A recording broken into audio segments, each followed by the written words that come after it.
बृहस्पति जी बोले, हे ब्रह्मा जी, आप अत्यंत बुद्धिमान, सर्वशास्त्र और चारों वेदों को जानने वालों में श्रेष्ठ हो।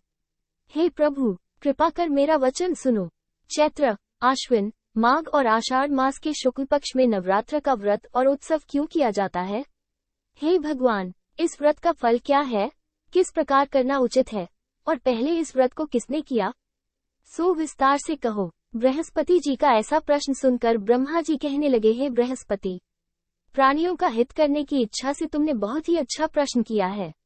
जो मनुष्य मनोरथ पूर्ण करने वाली दुर्गा, महादेवी, सूर्य और नारायण को ध्यान करते हैं, वे मनुष्य धन्य हैं।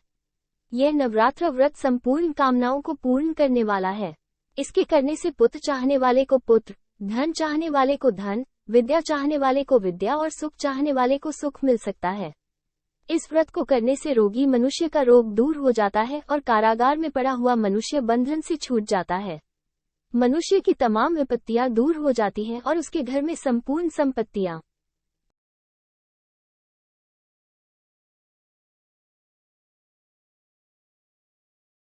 आकार उपस्थित हो जाती हैं। बंध्या और काक बंध्या के इस व्रत के करने से पुत्र हो जाता है। समस्त पापों को दूर करने वाले इस व्रत के करने से ऐसा कौन सा मनोरथ है जो सिद्ध नहीं हो सकता। यदि व्रत करने वाला मनुष्य सारे दिन का उपवास न कर सके तो एक समय भोजन करे और उस दिन बांधवों सहित नवरात्रि व्रत की कथा श्रवण करे। हे बृहस्पति, जिसने पहले इस महाव्रत को किया है उसका पवित्र इतिहास मैं तुम्हें सुनाता हूँ। तुम सावधान होकर सुनो। इस प्रकार ब्रह्मा जी के वचन सुनकर बृहस्पति जी ओम बोले, हे ब्राह्मण, मनुष्यों को कल्याण करने वाले इस व्रत के इतिहास को मेरे लिए कहा, मैं सावधान होकर सुन ओम रहा हूँ। आपकी शरण आए हुए मुझ पर कृपा करो। ब्रह्मा जी बोले, पीत नाम के मनोहर नगर में एक अनाथ नाम का ब्राह्मण रहता था। वो भगवती दुर्गा का भक्त था। उसके संपूर्ण सद्गुणों से युक्त मानो ब्रह्मा की सबसे पहली रचना हो ऐसी यथार्थ नाम वाली सुमति नाम की एक अत्यंत सुंदर कन्या पैदा हुई। वो कन्या सुमति अपने घर के बालकपन में अपनी सहेलियों के साथ क्रीड़ा करती हुए इस प्रकार बढ़ने लगी जैसे शुक्ल पक्ष में चंद्रमा की कला बढ़ती है। उसका पिता प्रतिदिन दुर्गा की पूजा और होम किया करता था। उस समय वो भी नियम से वहां उपस्थित होती थी। एक दिन वो सुमति अपनी सखियों के साथ खेलने लग गई और भगवती के पूजन में उपस्थित नहीं हुई। उसके पिता को पुत्री की ऐसी असावधानी देखकर क्रोध आया और पुत्री से कहने लगा कि हे दुष्ट पुत्री, आज प्रभात से तुमने भगवती का पूजन नहीं किया, इस कारण मैं किसी कुष्ठी और जय माता दी दरिद्र मनुष्य के साथ तेरा विवाह करूंगा।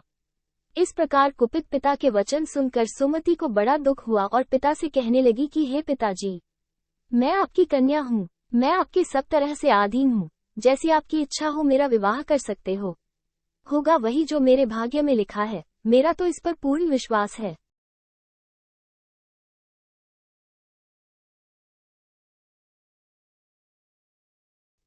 मनुष्य न जाने कितने मनोरथों को चिंतन करता है, पर होता वही है जो भाग्य में विधाता ने लिखा है। जो जैसा करता है उसको फल भी उस कर्म के अनुसार ही मिलता है, क्योंकि कर्म करना मनुष्य के अधीन है, पर फल देव के अधीन है।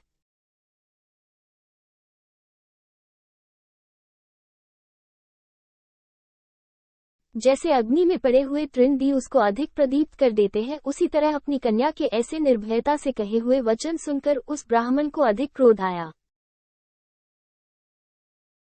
तब उसने अपनी कन्या का एक कुष्ठी के साथ विवाह कर ओम दिया और अत्यंत क्रुद्ध होकर पुत्री से कहने लगा कि जाओ जाओ जल्दी जाओ, अपने कर्म का फल भोगो। देखिए केवल भाग्य भरोसे पर रहकर क्या करती है।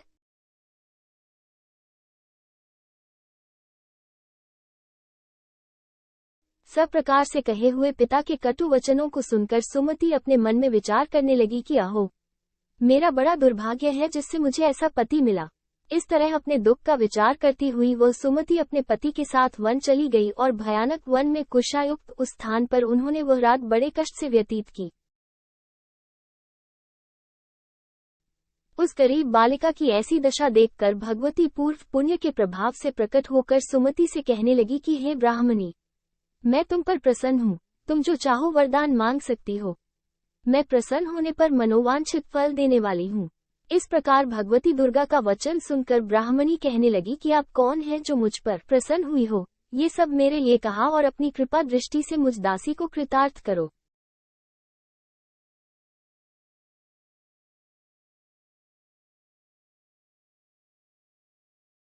ऐसा ब्राह्मणी का वचन सुनकर देवी कहने लगी कि मैं आदि शक्ति हूँ और मैं ही ब्रह्मा, विद्या और सरस्वती हूँ। मैं प्रसन्न होने पर प्राणियों को दुख दूर कर उसको सुख प्रदान करती हूँ। हे ब्राह्मणी, मैं तुम पर तेरे पूर्व जन्म के पुण्य के प्रभाव से प्रसन्न हूँ। तुम्हारे पूर्व जन्म का वृतांत सुनाती हूँ, सुनो। तू पूर्व जन्म में निषाद, भील की स्त्री थी और अति पतिव्रता थी।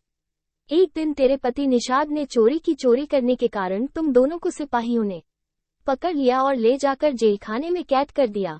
उन लोगों ने तेरे को और तेरे पति को भोजन भी नहीं दिया। इस प्रकार नवरात्र के दिनों में तुमने न तो कुछ खाया और न जल ही पिया। इसलिए 9 दिन तक नवरात्र का व्रत हो गया।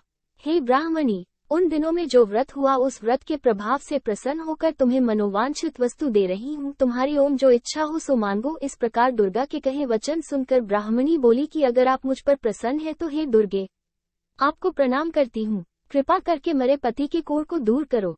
देवी कहने लगी कि उन दिनों में जो तुमने व्रत किया था उस व्रत के एक दिन का पुण्य अपने पति का कोढ़ दूर होने के लिए अर्पण करो। मेरे प्रभाव से तेरा पति कोढ़ से रहित और सोने की समान शरीर वाला हो जाएगा। ब्रह्मा जी बोले। इस प्रकार देवी का वचन सुनकर वो ब्राह्मणी बहुत प्रसन्न हुई और पति को निरोग करने की इच्छा से ठीक है ऐसे बोली। तब तक उसके पति का शरीर भगवती दुर्गा की कृपा से कुष्ठहीन होकर अति कांतियुक्त हो गया, जिसकी कांति के सामने चंद्रमा की कांति भी क्षीण हो जाती है। वो ब्राह्मणी पति की मनोहर देह को देखकर देवी को अति पराक्रमी वाली समझकर स्तुति करने लगी कि हे दुर्गे, आप दुर्गत को दूर करने वाली, तीनों जगत का संताप हरने वाली, समस्त दुखों को दूर करने वाली, रोगी मनुष्य को निरोग करने वाली, प्रसन्न होने पर मनोवांछित वस्तु को देने वाली और दुष्ट मनुष्य का नाश करने वाली हो। तुम ही सारे जगत की माता और पिता हो।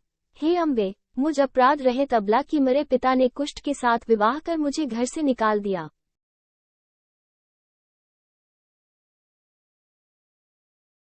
उसकी निकाली हुई मैं पृथ्वी पर घूमने लगी। आपने ही मेरा इस आपत्ति रूपी समुद्र से उद्धार किया है। हे देवी, आपको प्रणाम करती हूँ, मुझ दीन की रक्षा करो। ब्रह्मा जी बोले कि हे बृहस्पति।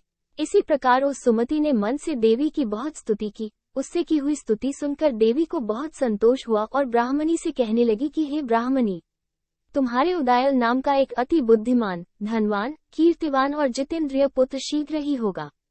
ऐसा ओम कहकर वो देवी उस ब्राह्मणी से फिर कहने लगी कि हे ब्राह्मणी, और जो कुछ तेरी इच्छा हो वही मनोवांछित वस्तु तुम मांग सकती हो। ऐसा भगवती दुर्गा का वचन सुनकर सुमति बोली कि हे भगवती दुर्गे, अगर आप मेरे पर प्रसन्न है तो कृपा कर मुझे नवरात्रि विधि बताइए। हे दयावती, जिस विधि से नवरात्र व्रत करने से आप प्रसन्न होती हैं, उस विधि और उसके फल को मेरे लिए विस्तार से वर्णन करें। इस प्रकार ब्राह्मणी के वचन सुनकर दुर्गा कहने लगी कि हे ब्राह्मणी, मैं तुम्हारे लिए संपूर्ण पापों को दूर करने वाली नवरात्र व्रत विधि को बतलाती हूँ, जिसको सुनने से तमाम पापों से छूटकर मोक्ष की प्राप्ति हो जाती है। आश्विन मास के शुक्ल पक्ष की प्रतिपदा से लेकर 9 दिन तक विधि पूर्वक व्रत करें। यदि दिन भर का व्रत न कर सके तो एक समय का भोजन करें। पढ़े लिखे ब्राह्मणों से पूछकर घट स्थापना करें और वाटिका बनाकर उसको प्रतिदिन जल से सींचे महाकाली, महालक्ष्मी और महासरस्वती की मूर्तियां बनाकर उसकी नित्य विधि सहित पूजा करें और पुष्पों से विधि पूर्वक अर्घ्य दें। बिजौरा के फूल से अर्घ्य देने से रूप की प्राप्ति होती है। जायफल से कीर्ति, दाग से कार्य की सिद्धि होती है। आंवले से सुख और केले से भूषण की प्राप्ति होती है। इस प्रकार फलों से अर्घ्य देकर यथाविधि हवन करें। खांड, घी, गेहूं, शहद, जौ, तिल, बिंब, नारियल, दाख और कदम इनसे हवन करें। गेहूं होम करने से लक्ष्मी की प्राप्ति होती है। खीर व चंपा के पुष्पों से धन और पत्तनों से तेज और सुख की प्राप्ति होती है। आंवले से कीर्ति और केले से पुत्र हो। कमल से राज सम्मान और दुखों से सुख संपत्ति की प्राप्ति होती है। व्रत करने वाला मनुष्य इस विधान से होम कर आचार्य को अत्यंत नम्रता के साथ प्रणाम करे और यज्ञ की सिद्धि के लिए उसे दक्षिणा दे। इस महाव्रत को पहले बताई हुई विधि के अनुसार जो कोई करता है उसके सब मनोरथ सिद्ध हो जाते हैं। इसमें तनिक भी संशय नहीं है। इन 9 दिनों में जो कुछ दान आदि दिया जाता है उसका करोड़ों गुना फल मिलता है। इस नवरात्रि के व्रत करने से ही अश्वमेध यज्ञ का फल मिलता है। हे ब्राह्मणी, इस संपूर्ण कामनाओं को पूर्ण करने वाले उत्तम व्रत को तीर्थ, मंदिर अथवा घर में ही विधि के अनुसार करे। ब्रह्मा जी बोले कि हे बृहस्पति, इस प्रकार ब्राह्मणी को व्रत की विधि और फल बताकर देवी अंतर्ध्यान हो गई। जो मनुष्य या स्त्री इस व्रत को भक्ति पूर्वक करता है वो इस लोक में सुख पाकर अंत में दुर्लभ मोक्ष को प्राप्त होता है। बृहस्पते, ये दुर्लभ व्रत का महात्म्य मैंने तुम्हारे लिए बतलाया है। ऐसा ब्रह्मा जी के वचन सुनकर बृहस्पति जी आनंद के कारण रोमांचित हो गए और ब्रह्मा जी से कहने लगे, हे ब्रह्मा जी, आपने मुझ पर अति कृपा की जो अमृत के समान इस नवरात्रि व्रत का महात्म्य सुनाया। हे प्रभु, आपके बिना और कौन इस महात्म्य को सुना सकता है। ऐसे बृहस्पति जी के वचन सुनकर ब्रह्मा जी बोले कि हे बृहस्पति, तुमने सब प्राणियों का हित करने वाले इस अलौकिक व्रत को पूछा है, इसलिए तुम धन्य हो। ये भगवती शक्ति संपूर्ण लोकों का पालन करने वाली है। इस महादेवी के प्रभाव को कौन जान सकता है।